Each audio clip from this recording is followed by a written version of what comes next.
ہمیں دنیا کی شکلوں نے اور اسباب نے اللہ سے بدگمان کر دیا. یہ بڑے افسوس اور فکر کی بات ہے، کیونکہ ہم نے اپنے اللہ کے درمیان چیزوں کو ذریعہ سمجھا. جب چیزوں کو ذریعہ سمجھیں گے تو اللہ سے بدگمان ہو جائیں گے.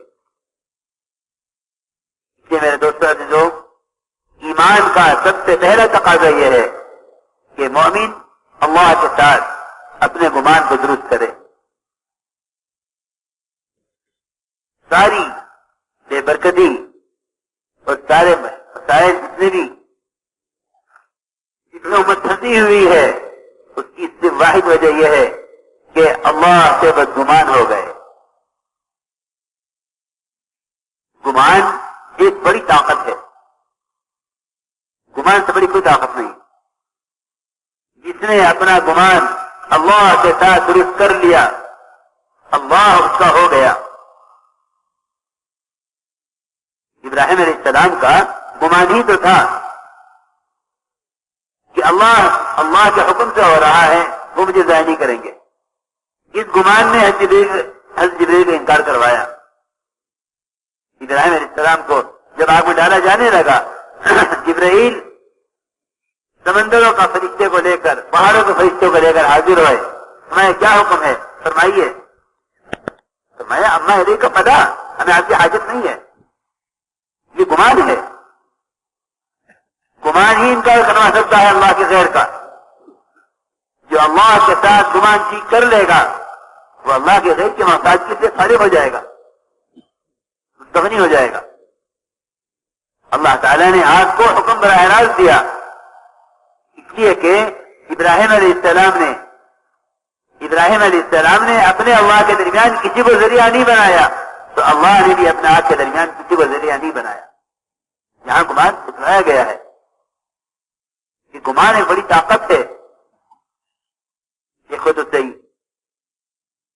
ابو درداء رضی اللہ تعالیٰ عنہ کے پاس ایک شخص آیا، دوسرا آیا، تیسرا آیا. تینوں کی ایک بات کہ آپ کا مکان جل گیا، ہم آپ مجھے دیکھ کر آ رہے ہیں. لیکن تینوں کے جواب میں ایک ہی بات، تینوں کی بات میں ایک ہی جواب، نہیں ایسا نہیں ہو سکتا، غلط کہتے ہو، تمہاری آنکھ نے غلط دیکھا ہے، میرا مکان نہیں دیکھ سکتا. کیوں؟ اس لیے کہ اللہ نے مجھ سے وعدہ کر لیا ہے کہ جو صبح یہ دعا پڑھ لے گا، اللہم انت ربی لا الہ الا انت علیک توکلت وانت رب العرش الکریم، ما شاء اللہ کان ما لم یشاء لم یکن ولا حول ولا قوة الا باللہ العلی العظیم، اعلم ان اللہ على كل شيء قدیر وان اللہ قد احاط بكل شيء علما، اللهم انی اعوذ بک من شر نفسی ومن شر كل دابة انت آخذ بناصیتها ان ربی على صراط مستقیم. اللہ حضرت سمجھتے تھے اللہ نے اتنا بڑا ذخیرہ اس امت کو دعاؤں کا دیا ہے محمد صلی اللہ علیہ وسلم کے ذریعے کہ اتنا بڑا دعاؤں کا ذخیرہ کسی نبی اور کسی امت کو نہیں دیا گیا. لیکن میں عرض کر رہا ہوں کہ ان ساری غیبی طاقت رکھنے والے اسباب کے ذریعے اسباب سے اللہ کی مدد صرف اللہ کے ساتھ گمان کرنے پر حاصل کی جا سکتی ہے، اس کے علاوہ کوئی راستہ نہیں ہے. دعائیں یاد کرتے نہیں ہیں اور وقت کی دعائیں استعمال کرتے نہیں ہیں، حالانکہ سمجھتے تھے کہ دعاؤں نے قبولیت کے راستے دیکھے ہوئے ہیں. اسباب اور دعائیں، اسباب اور صدقات، ان کا مقابلہ چلے گا. جس کا یقین جس چیز پر ہوگا وہ اللہ کو وہ پیش کرے گا. اللہ کو شکلیں بنا کر پیش کرنا، اس کی مدد چاہنے کے لیے، یہ تو میرے دوستو عزیزوں اللہ کی قدرت کا انکار ہے. یہ تو اس کی قدرت کا انکار ہے جو کسی حال میں، کسی زمانے میں کسی بڑے سے بڑے فرشتے کا محتاج نہیں. ہم اس کو سبب پیش کریں کہ اللہ تو اس سبب سے یوں کر دے. اللہ تعالیٰ سے براہ راست حاجت کو مانگا جاتا ہے، اسباب نہیں پیش کیے جاتے اللہ کو، اسباب نہیں پیش کیے جاتے اللہ کو. اللہ کا سبب پیش کرنا اس کی قدرت کا انکار ہے، کیونکہ اللہ رب العزت ہر حال میں، ہر زمانے میں اپنی اپنی اس قدرت کاملہ کے ساتھ ہے کہ اس کو کسی حال میں کسی زمانے میں کسی کی کوئی ضرورت نہیں ہے. ہم ہو گئے اللہ سے بدگمان کہ اللہ کو سبب پیش کریں، اللہ کو سبب پیش کریں کہ اللہ کی سبب سے یہ کر دے. میرے بزرگ دوستو عزیزوں، میں نے عرض کی ایک بات کہ گمان بڑی طاقت ہے، گمان بڑی طاقت ہے. اس گمان کی بنیاد پر صحابہ کرام دعاؤں کے ذریعے اللہ سے مدد براہ راست لیا کرتے تھے. اسباب ان کے پیچھے چلتے تھے، وہ دعاؤں کے پیچھے چلتے تھے. 3 آدمی آنکھوں دیکھ کر کہہ رہے کہ ابو درداء آپ کا مکان جل گیا. وہ فرما رہے ہیں کہ نہیں ہو سکتا میرا مکان جل جائے، اللہ وعدہ خلاف نہیں ہے. اللہ نے مجھ سے یہ وعدہ کیا ہے جو دعا پڑھے گا اس پر کوئی مصیبت نہیں آئے گی شام تک، جو شام کو پڑھے گا اس پر کوئی مصیبت نہیں آئے گی صبح تک. ایسا کیسے ہو سکتا ہے کہ اللہ مجھے دعا سکھلا دے اور اسے میرا مکان جلا دے؟ میرے دوستو عزیزو، ایک ادنا پولیس والا اگر ضمانت دے دے کسی مجرم کی تو وہ مجرم سینہ تان کے پھرتا ہے محلے میں، کوئی میرا کچھ نہیں کر سکتا. میں پولیس والے کی ضمانت کروں. آپ غور تو کریں، اللہ ضامن ہے اس شخص کا جو 5 وقت کی نماز مسجد میں آ کر باجماعت پڑھے. اللہ ضامن ہے، اس کو جنم میں داخل کرنے کا بھی ضامن ہے، دنیا میں اس کو پالنے کا بھی ضامن ہے.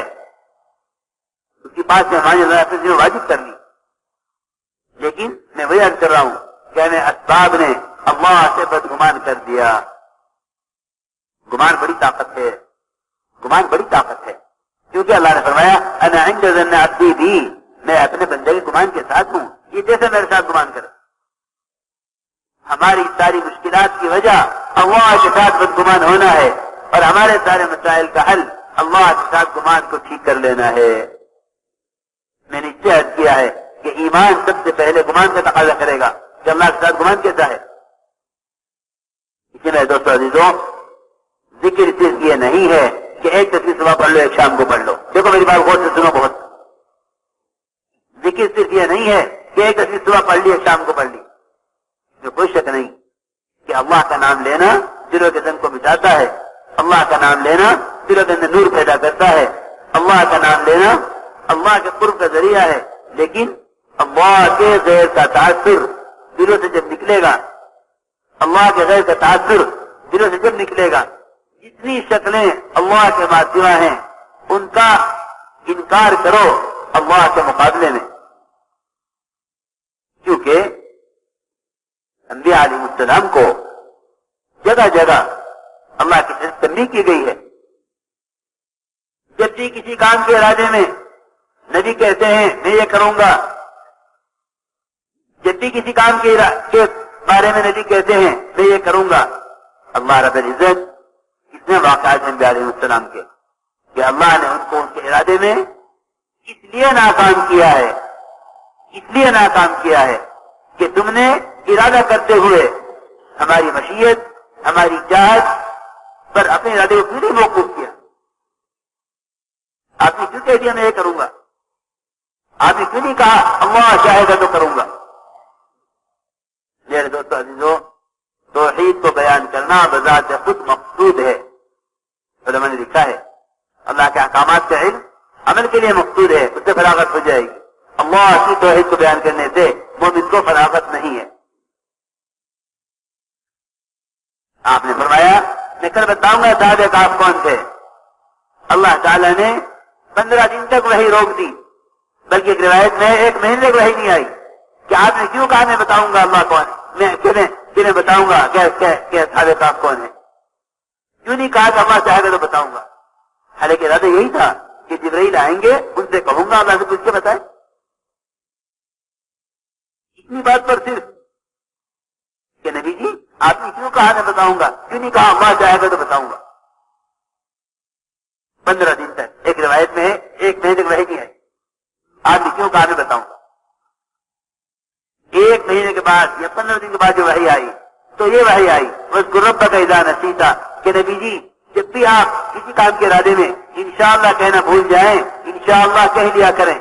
یہاں حکم وَاذْكُرْ رَبَّكَ إِذَا نَسِيتَ کا مطلب یہ ہے کہ اللہ کا ذکر کر لیا کریں، یعنی انشاءاللہ کہہ لیا کریں جب آپ کسی کام کا ارادہ کریں، اور آئندہ کبھی نہ کہنا آئندہ کبھی نہ کہنا میں کام کر دوں گا. اللہ اکبر. یوسف علیہ السلام جیل میں خیال یہ ہوا کہ آج یہ رہا ہو رہا ہے بادشاہ کو شراب پلانے والا, اس سے کہوں کہ بادشاہ کے سامنے میرا ذکر کر دینا. وہاں بھی شیطان نے یوسف علیہ السلام کو اللہ کی یاد دلا دی.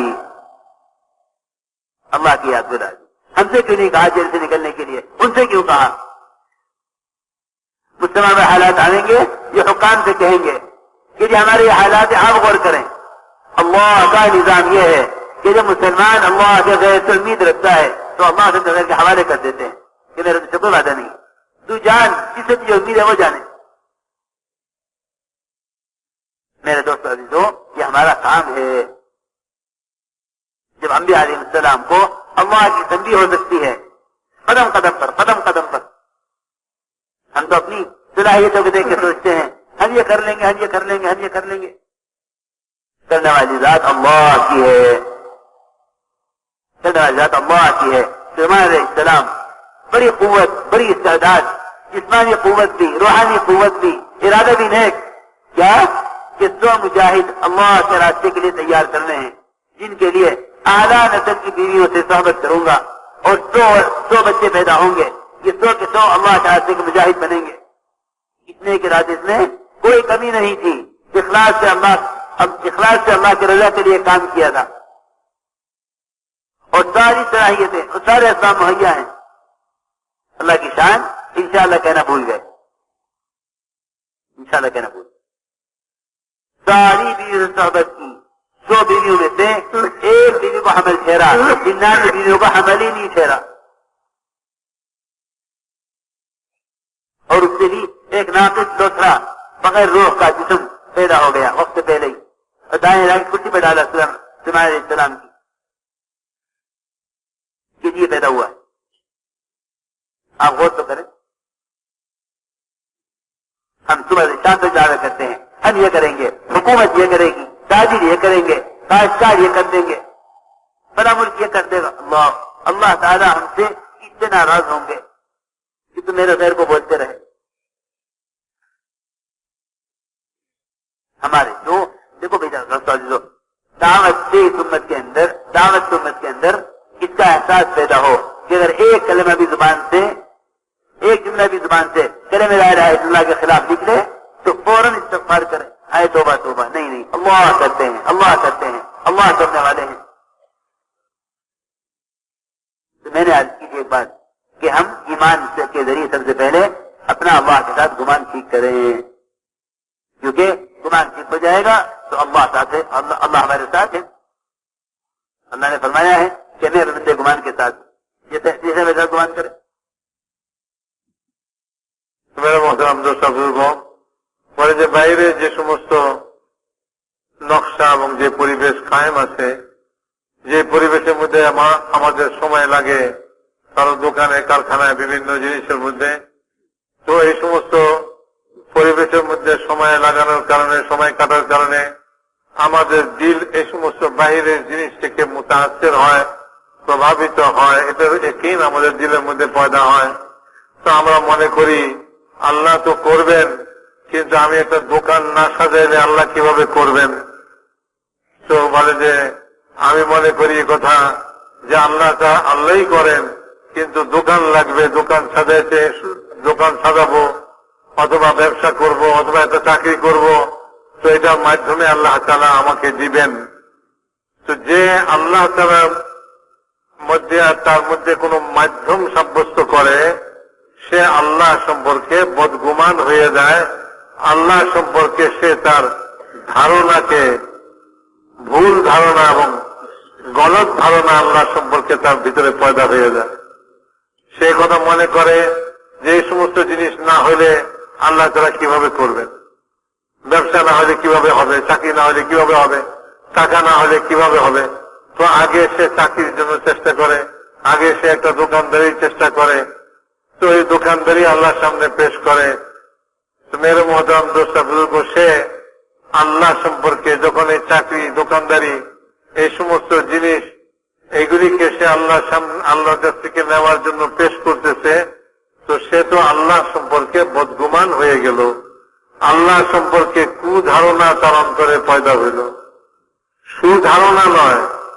অথচ ঈমান তার অন্তরে আল্লাহ সম্পর্কে সুধারণা পয়দা করবে।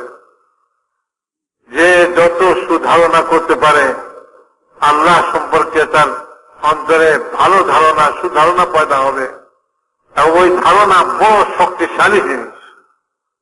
তো বাইরের এই পরিবেশ আমাদেরকে, আমাদের যখন এগুলির প্রভাব আমাদের দিলের মধ্যে, এগুলির ইয়াকিন আমাদের দিলের মধ্যে পয়দা হয়, তো আমরা আল্লাহ সম্পর্কে কুধারণা করতে শুরু করি। আল্লাহ সম্পর্কে আমাদের দিলে কুধারণা পয়দা হয় যে আল্লাহ এগুলি ছাড়া বোধহয় করতে পারেন না। অথচ আল্লাহ তাআলা কোন জিনিসের মুখাপেক্ষী নন। আল্লাহ সব জিনিস ছাড়া সবকিছু করতে পারেন, কিন্তু আল্লাহ সম্পর্কে আমি গলত ধারণা করলাম অথবা খারাপ ধারণা করলাম যে আল্লাহ বোধহয় এগুলি ছাড়া করতে পারেন। ইব্রাহিম আলাইহিস সালামকে আগুনে ফেলা হইতেছে, জিবরাইল আলাইহিস সালাম সমুদ্রের পানির ফেরেশতা, পাহাড়ের ফেরেশতা নিয়ে আসে, বলতেছে যা বলেন তা করে দেখাই দেব, যা আপনি বলেন। ইব্রাহিম আলাইহিস সালাম কি জবাব দিতেছেন যে এই জিবরাইল, আপনার সাহায্যের প্রয়োজন নাই। এই যে অস্বীকার করতেছেন ইব্রাহিম, জিবরাইল আলাইহিস সালামের মতন এরকম ফেরেশতার সাহায্যকে, এটা আল্লাহর প্রতি সুধারণার কারণেই। এটাই আল্লাহ তাআলা সুধারণার একটা উদাহরণ হল যে আল্লাহর প্রতি তার এরকম ধারণা যে জিবরাইলের সাহায্য কোনো প্রয়োজন নাই, আমরা একাই যথেষ্ট, আল্লাহই আমার সাহায্যের জন্য যথেষ্ট, ফেরেশতার সাহায্য প্রয়োজন নাই। আল্লাহ সম্পর্কে সুধারণা কায়েম হইল। আল্লাহ তাআলা যখন ইব্রাহিম আলাইহিস সালামের ধারণা আল্লাহর প্রতি এরকম হইল, আল্লাহ তাআলাও এই আগুনকে নিভাইবার জন্য অথবা আগুন থেকে বাঁচাইবার জন্য কোন মাধ্যমকে ব্যবহার করেন নাই, সরাসরি আগুনকে হুকুম দিতেন যে আগুন তুই ঠান্ডা এবং শান্তিদায়ক হয়ে যা, ইব্রাহিমের জন্য। কোন মাধ্যম ব্যবহার করেন নাই। তো মেরে মহতারাম দোস্ত বুজুর্গ বলে যে আল্লাহ যে নিজের সমস্যাগুলির মধ্যে নিজের কাজের জন্য যে আল্লাহ তাআলার মধ্যে আর তার মধ্যে মাধ্যম সাব্যস্ত করে, সে আল্লাহর প্রতি কুধারণা করে। আল্লাহ বোধহয় এগুলি ছাড়া করতে পারে না, এটা তো কুধারণাই হইল আল্লাহ। আল্লাহ তাআলা বলতেছেন যে আমি আমার সম্পর্কে যে যেরকম ধারণা করবে আমি তার সঙ্গে ওই রকমই ব্যবহার করব। আল্লাহর সঙ্গে যে সুধারণা করবে আল্লাহ তার সঙ্গে সুব্যবহার করবেন। যারা তার ধারণা, সেই ধারণা অনুপাতে আল্লাহ তাআলা তার সঙ্গে ব্যবহার করে। মহতারাম দোস্তা বুজুর্গ, আল্লাহ তাআলা ধারণা, আল্লাহর প্রতি সুধারণা যে এটা একটা বিরাট শক্তিশালী জিনিস। সাহাবা রাদিয়াল্লাহু তাআলা আনহুম আজমাইন আল্লাহ তাআলার প্রতি তাদের কি সুধারণা। হযরত আবু দারদা রাদিয়াল্লাহু তাআলা মসজিদে বসে আছেন, তিনজনে এসে খবর দিল, বলে চাক্ষুষ দেখে আসলাম মহল্লায় আগুন লাগছে, আপনার ঘর পুড়ে গেছে। আর উনি এখানে মসজিদে বসে না দেখেই বলতেছেন যে আমার ঘর পুড়তেই পারে না। কিভাবে পড়বে? আমার ঘর পুরার কোন, আমার ঘর পুড়তে পারে না। বলে কেন? বলে তিনি বললেন এই কথা যে আল্লাহ তাআলা আমার সঙ্গে ওয়াদাবদ্ধ যে আমি রাসূলুল্লাহ সাল্লাল্লাহু আলাইহি ওয়াসাল্লামের কাছ থেকে এই দোয়া শিখছি, যে ব্যক্তি এই দোয়া সকালবেলা পড়ে নেবে, সারাদিন আল্লাহ তাআলা তার জান মাল ইত্যাদির সমস্ত ক্ষয়ক্ষতি এটার দায়িত্ব আল্লাহ তাআলা নেবেন, এটার হেফাজতের দায়িত্ব আল্লাহ তাআলা নেবেন। আল্লাহুম্মা আনতা রাব্বি লা ইলাহা ইল্লা আনতা আলাইকা তাওয়াক্কালতু ওয়া আনতা রাব্বুল আরশিল কারীম মা শাআ আল্লাহু কান ওয়া মা লাম ইয়াশা লাম ইয়াকুন ওয়া লা হাওলা ওয়া লা কুওয়াতা ইল্লা বিল্লাহিল আলিয়্যিল আযীম أعلم أن الله على كل شيء قدير وأن الله قد أحاط بكل شيء علما اللهم إني أعوذ بك من شر نفسي ومن شر كل دابة أنت آخذ بناصيتها إن ربي على صراط مستقيم। একটা দোয়া রাসূলুল্লাহ সাল্লাল্লাহু আলাইহি ওয়াসাল্লাম উম্মতকে দিয়ে গেছে। ইউসুফ সাহেব রহমতুল্লাহ বলতেন এই কথা যে কোন নবী তার উম্মতকে এত বড় এত দোয়ার হাতিয়ার দোয়া দিয়ে দেয় নাই, দোয়া শিখিয়ে দিয়ে দেয় নাই, যত দোয়া হুজুর আকরাম সাল্লাল্লাহু আলাইহি ওয়াসাল্লাম তার উম্মতকে শিখিয়ে দিয়ে গেছে। এবং তার এই দোয়ার দ্বারা তার দুনিয়ার সমস্ত সমস্যার সমাধান রাসূলুল্লাহ সাল্লাল্লাহু আলাইহি ওয়াসাল্লাম উম্মতকে সব দোয়া দিয়ে গেছে। আজ উম্মত তো দোয়াই পড়ে না, সকালবেলা দোয়া পড়বে, বিকালবেলা দোয়া পড়বে, এবং এই দোয়ার মাধ্যমে সে আল্লাহর কাছ থেকে নিবে। আল্লাহর প্রতি যেহেতু ধারণাই ঠিক নাই, দোয়ার উপরে ভরসাই হয় না, তার আল্লাহর উপরে ভরসাই হয় না। মেরে মহতরম দোস্ত বুজুর্গ, যখন জিনিসের ইয়াকিন দিলের মধ্যে পয়দা হয়ে যায় তো মানুষ মনে করে যে এই জিনিস দিয়েই আল্লাহ তাআলা করবেন। তো জিনিস বানায় আল্লাহর সামনে পেশ করে যে আল্লাহ আমি তো এই বিবাহ করছি, এবার সন্তান দেন। আল্লাহ আমি তো এই দোকান বানাইছি, আমাকে লাভ মুনাফা দিবেন। তো মানুষ জিনিস বানায়, সে ক্ষেত করে, ক্ষেতে চাষাবাদ করে, বীজ ছিটায়, ওটার মধ্যে মেহনত করা, তারপরে সে হাত তুলে দোয়া করে যে আল্লাহ আমি তো এই ক্ষেত তৈরি করে আপনার সামনে পেশ করতেছি, এটার মধ্যে দিবার মালিক আপনি, এখন আপনি দিবেন। তো তার মানে সে আল্লাহ তাআলা দেওয়ার মধ্যে আর তার মধ্যে এই ক্ষেতকে জরুরি মনে করতেছে। ক্ষেত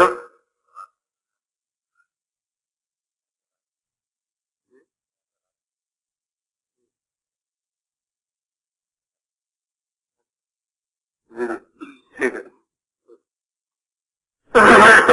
मेरे मोहतरम दोस्त बुजुर्गों, हुजूर আকরাম সাল্লাল্লাহু আলাইহি ওয়াসাল্লাম সাহাবাদেরকে উম্মতকে এত দোয়া শিখিয়ে দিয়ে গেছেন যে যদি সে এই সমস্ত দোয়াগুলি শিখে, আজ উম্মত তো দোয়াও শিখে না, যেহেতু ওই যে আল্লাহর প্রতি সুধারণাটা নষ্ট হয়ে গেছে।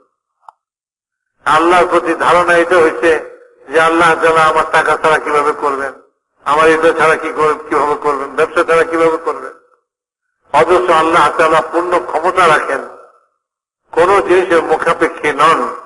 আমার ব্যবসার মুখাপেক্ষী নন, আমার চাকরির মুখাপেক্ষী নন, আমার ক্ষেতে কৃষি চাষাবাদের মুখাপেক্ষী আল্লাহ তাআলা নন। আল্লাহ তাআলা সব জিনিস ছাড়াই সবকিছু করতে পারেন। ইব্রাহিম আলাইহিস সালাতু ওয়াস সালাম তার সুধারণাই আল্লাহর প্রতি প্রমাণ করে দিলেন, আল্লাহর প্রতি আমার ধারণা সুধারণা। এবং হযরত আবু দারদা রাদিয়াল্লাহু আনহু তিনিও আল্লাহর প্রতি তার সুধারণা, আল্লাহ তো ওয়াদা করছেন, আল্লাহ তো ওয়াদা খেলাফ করতে পারেন না, কিরকম ধারণা।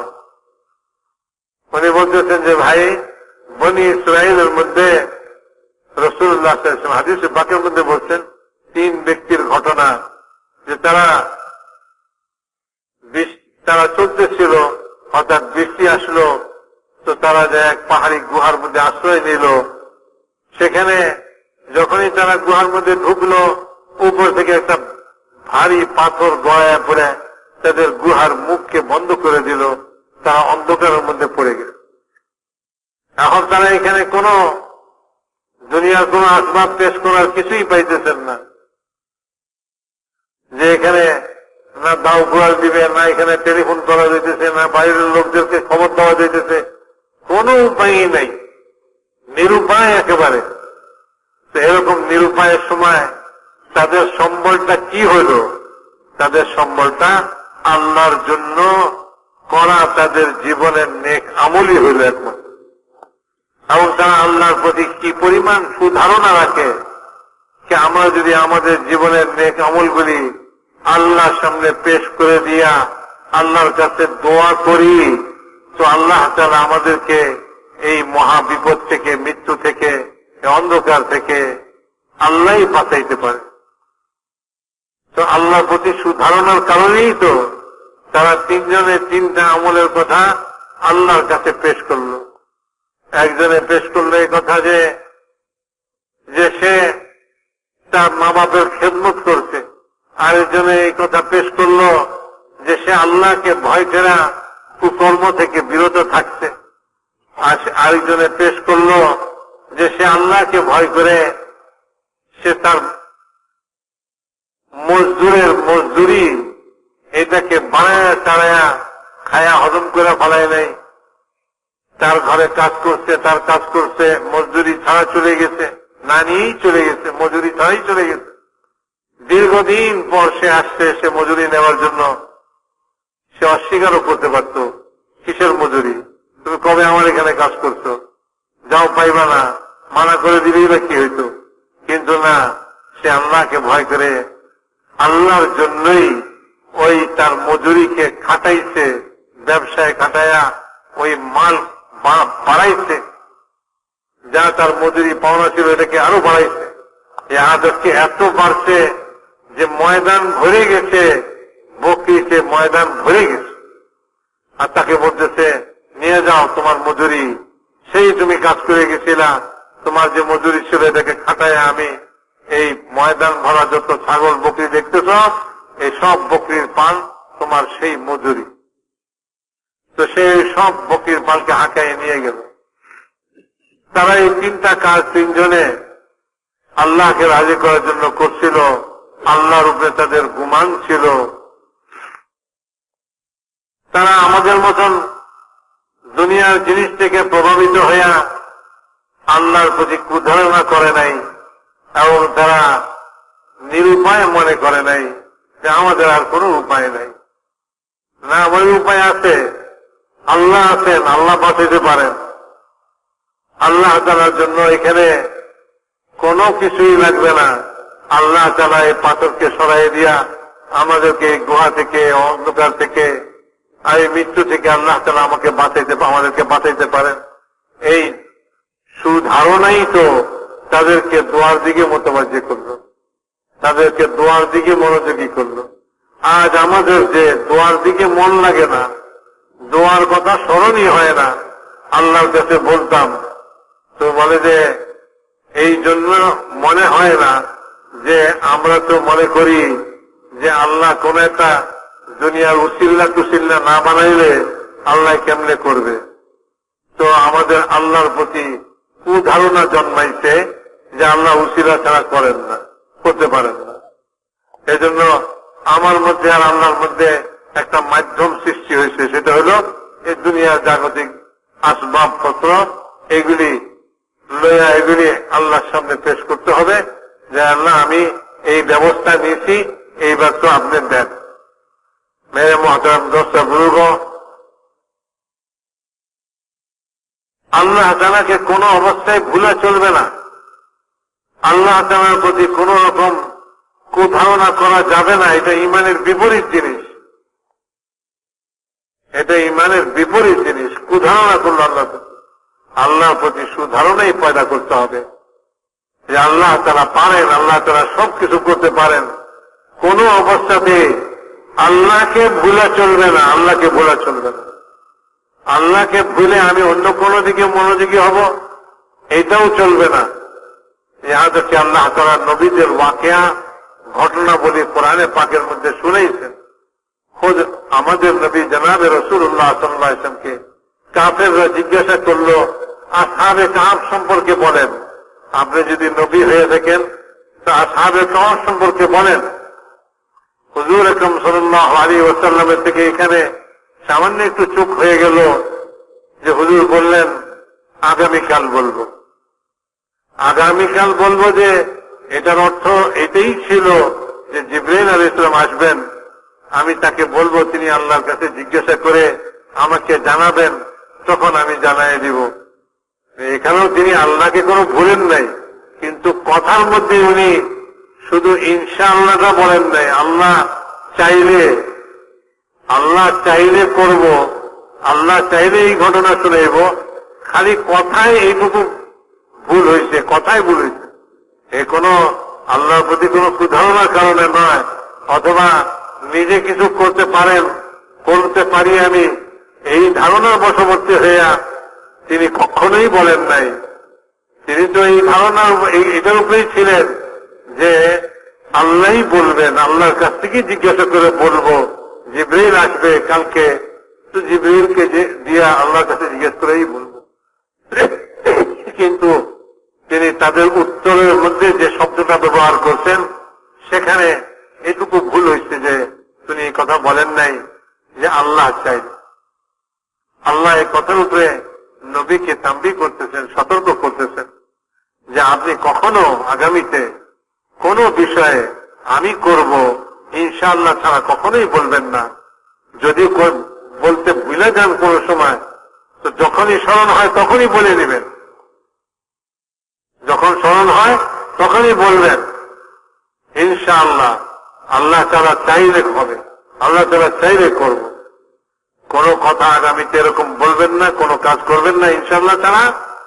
আর যদি কোন সময় ভুলে যান আপনি ইনশাআল্লাহ বলতে, তো পরবর্তীতে যখনই মনে হয় তখনই আপনি ইনশাআল্লাহ বলে নিন। তো মেরে মহতরম দোস্ত, খালি এইটুকু যে তিনি তার শব্দের মধ্যে এই কথাটা বোঝা যাইতেছে উনি বোধহয় আসহাবে কাহফের ঘটনা বলতে পারেন এবং উনি আগামীকাল বলবেন, একটা শাব্দিক ভাবে বোঝা যাচ্ছে। এদের উপরে থামবি, এরকমও হওয়া চাই না, আপনার মুখের কথাও এরকম হওয়া চাই না।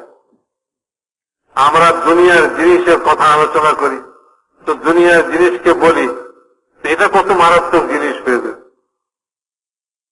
এই জন্য মেরে মহতরম দোস্ত বুঝব, বলেন ইউসুফ আলাইহিস সালাম জেলখানায়, জেল থেকে যে মুক্তি লাভ করতেছে তার কাছে বলতেছেন যে আমি যে জেলে পড়ে আছি বাদশার কাছে একটু তুমি আলোচনা করে দিও। উনি একজন নবী হইয়া কেন মাধ্যম ব্যবহার করলেন? তিনি কেন আল্লাহর কাছে বললেন না? তো ওইখানে শয়তান মুসাল্লাত হলো ওই ব্যক্তির উপরে, আর ওই ব্যক্তিকে ভুলাই দিল, সে বাদশার কাছে বলতেই ভুলে গেল। মেরে মহতরম দোস্ত বুজুর্গ, ইউসুফ আলাইহিস সালাম কে আল্লাহ তাআলা তাম্বি করলেন যে ওইখানে বাদশাকে বলতেই ভুলে দিলেন, আর এখানে ইউসুফ আলাইহিস সালামের জেলের সময় দীর্ঘ হয়ে গেল, লম্বা হয়ে গেল। এরকম ভাবে মেরে মহতরম দোস্ত বুজুর্গ, নবীদের বহু ঘটনা এরকম রয়ে গেছে যেখানে তারা সামান্য একটুখানি কোন মাধ্যম অথবা কোন জিনিস আল্লাহ ছাড়া কোন দিকে এদের উপরে সতর্ক করা হয়েছে নবীদেরকে।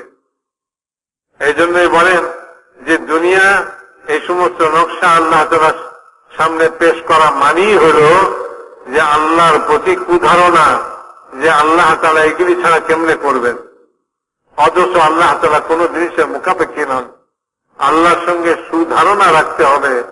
ওই সুধারণা ইমানেরই অংশ, যে আল্লাহ তাআলা সব ছাড়াই করতে পারেন, একাই সব কিছু করতে পারেন, কোন জিনিসের মুখাপেক্ষী নন। এই জন্য মেরে মহতরম দোস্ত বুজুর্গ,